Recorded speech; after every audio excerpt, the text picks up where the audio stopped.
Am I the a-hole for saying no to picking up my son's half-sister from school?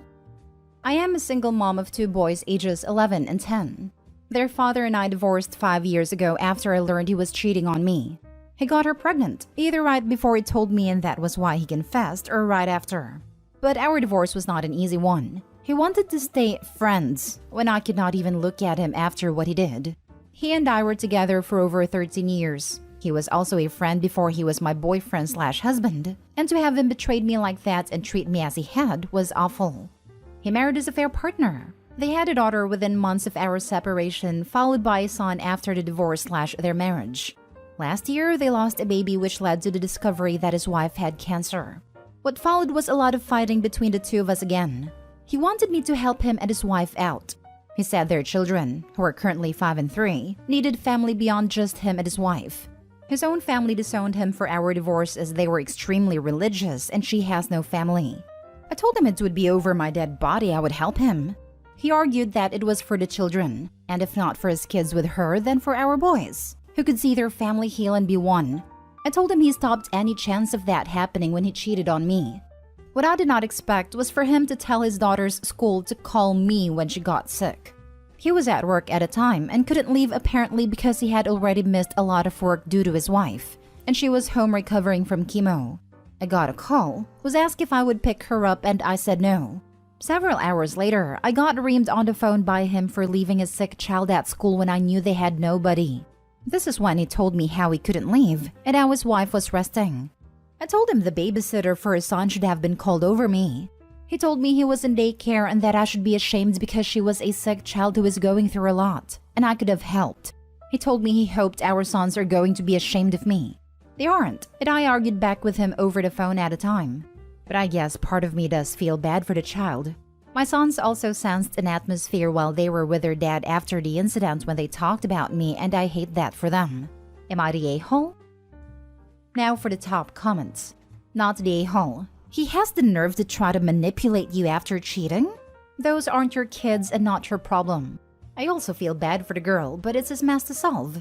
Give an inch, he'll take a mile. Say no now to prevent future problems. That is my concern. I do not want to be part of those 2 children's lives in any big way. And if I say yes to one thing, then it gets harder to say no again. And that establishes more of a relationship than I ever want with them. Your ex is trying to use your basic decency to manipulate you. No responsible parent puts down an emergency contact without getting confirmation by the contact. This is all on him. As sad and unfortunate a situation as it is for his children, you have the right to refuse to be their carer. He put his daughter in this position, not you. He is to blame for any discomfort she may have experienced. Not the a-hole. Not the a-hole. He is lining you up to be a mom to their kids after his wife dies. His behavior is disgusting. Stick to your guns. Oh yes, just wait until he wants you to take all the kids during your custody time. Draw a firm line in the sand now. Yes, this. There was a post on here of a man that cheated on his wife, divorced her, and when the affair partner and mother of his other child died, he insisted on a poster, his ex-wife, let the daughter call her mom. He even sent that OP videos of the little girl crying for her mommy. Not the a-hole. What kind of fool lists his ex-wife as emergency contact for his affair child? The audacity of him to get mad at you. The only children of his you need to care for are the ones you share with him. Do not let him tell you otherwise. Too bad he tanked his own life, but that's not your problem at all. If he can't handle the situation he got himself into, he needs to figure out a way to get himself through it. You're not responsible for his mistakes. While it's unfortunate his wife has cancer, you're still not obligated to help him at all with anything, except as related to your children. He can apologize and make amends with family, or go out and make friends and get support that way. It's not your job. The type of a-hole who assumes that once the affair partner, current wife, passes or is placed in some form of care, expects his ex to take him back and go back to playing happy family. He's basically trying to get OP lined up as the new mommy to his kids with his affair partner once the affair partner is no longer in the picture. Next story. Am I the a-hole for telling my mom and sister to pay our bills if they agree my wife should be able to be a stay-at-home? My 28 male, wife 31 female, has recently started to express interest in being a stay-at-home wife to prep for being a stay-at-home mom. We don't have kids and haven't been trying. And before getting married, we talked about kids and work/home arrangement. And we agreed that we'd both work prior to and once we had kids, and agreed we'd take turns with the stay-at-home portion for the first year or two after potential kids were born, then both back to work. Now she wants to do away with that. It wants to be a stay-at-home wife until we have kids and then be a stay-at-home mom. I never want that. I never wanted that. And I made that clear from the start when we got serious. I enjoy my job a lot, but my salary can't sustain a family. And I don't want to go back to school and change careers like she wants me to make it happen. I don't want to take up a second job either, knowing I'd still be doing half the housework and childcare. Not that that's a bad thing. Whereas both my mom and her parents are local, should have plenty of help during the day and able to get downtime. We had dinner at my mother's a couple days ago with my sister and her kids. While we were there, my wife goes, "Your son's being mean. He won't let me be a stay-at-home mom." First, my family took this as she's pregnant and got excited. So I had to tell them that wasn't it, that she just wants to be a stay-at-home. It turned into this 3-on-1 conversation about how I should let her stay at home if that's what she really wants, and I should be taking care of her and finding a way to make this happen for her. Finally, I go, "Would you two help her with the house whenever she needs it?" Of course. That's what family's for. Especially when you start having kids will help. Cool. Keep that same energy and help me pay all our bills and every other expense to upkeep our current quality of life, if you feel so strongly that she should get to stay home. They did not like that and told me I was being overdramatic. My mom called me stubborn and told me to find corners to cut to afford everything on my salary and drop things like streaming services, some of my hobbies, go from 2 cars to 1, etc. We left and my wife wasn't too happy on the way home. She says I was out of line for saying that to my mom and sister, especially since she thinks I was serious. Was I wrong for telling my mom and sister to pay our bills if they wanted me to go along with it? Not today, Hall, because you didn't bring it up to them. Your wife did. She was being manipulative and you called her on it. Be careful. I could see an, "Oops, we're pregnant. Now we have to stay home" moment coming. Haha, glad it wasn't just me seeing it. Not the a-hole. I've been here and the divorce will be horrible once you have children. Get out now. She's shown her true colors. This is the warning sign. Seriously, divorce this woman. Not the a-hole. Or at least get a vasectomy. I agree. End this now.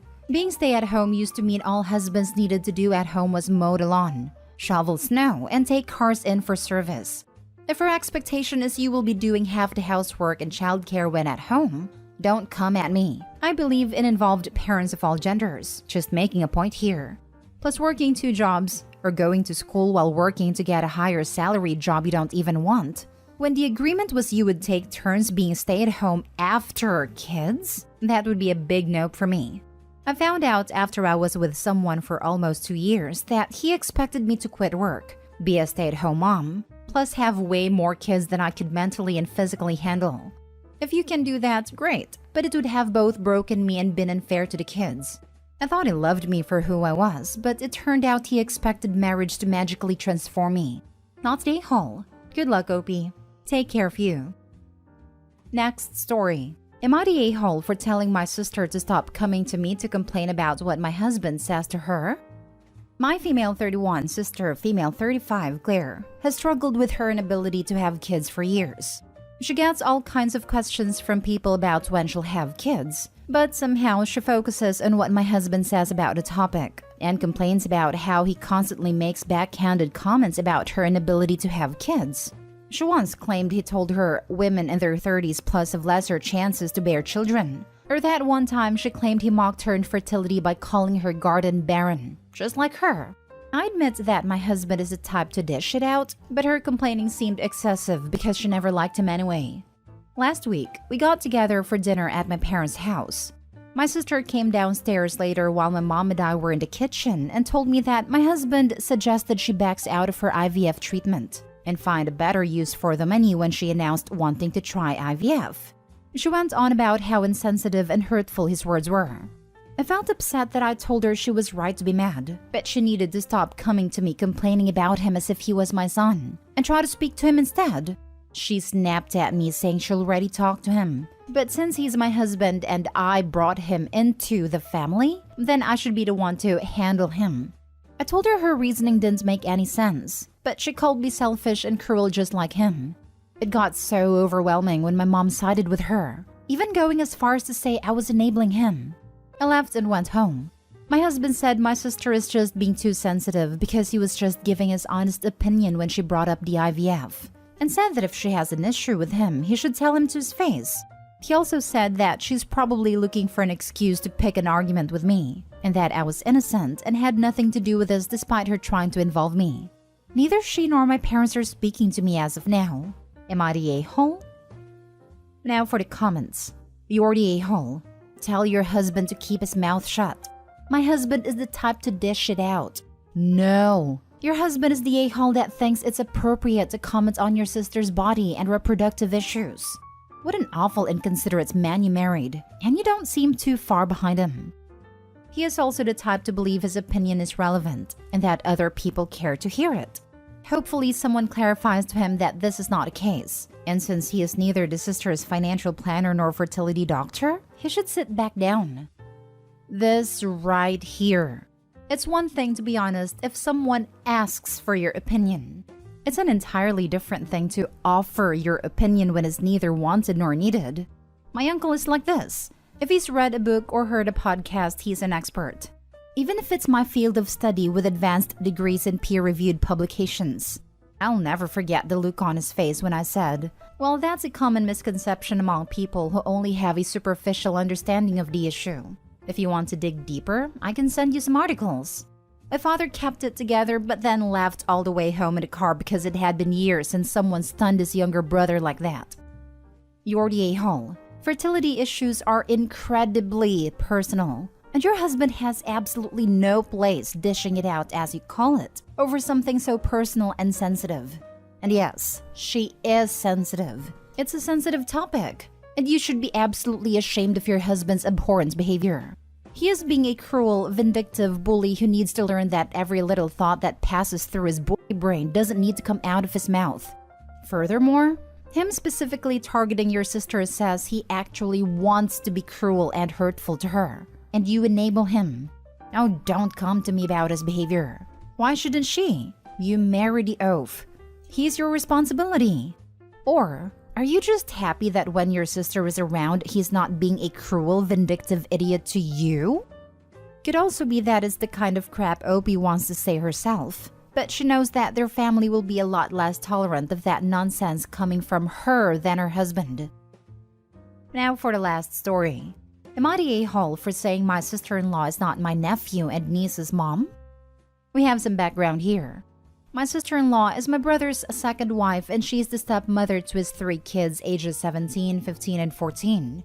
My brother, Sam, lost his first wife when the kids were very small and remarried quickly, in part because he did not want to be alone, and also because he did not want his kids to grow up without a mom. They have been married for 10 years now, and the 3 kids in question do not call sister-in-law mom. They do not want anyone else to call her their mom either. She is the mother to my 2 nephews with my brother, but the discussion in question is regarding the older 3.